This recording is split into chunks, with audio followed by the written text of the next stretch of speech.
አዘውትሩ ማሰብ የሚወዱትን ሰው ፍላጎትን ሽሮ ስለሱ መኖር ነው ፍቅር አካል አልፎ ልብ ያርበደብዳል ከቶ ረፍት የለውም ዘውትር ያቃትታል ምር ነው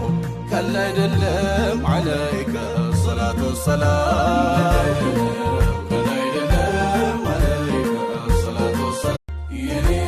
አዘውትሩ ማሰብ የሚወዱትን ሰው ፍላጎትን ሽሮ ስለሱ መኖር ነው ፍቅር አካል አልፎ ልብ ያርበደብዳል ከቶ ረፍት የለውም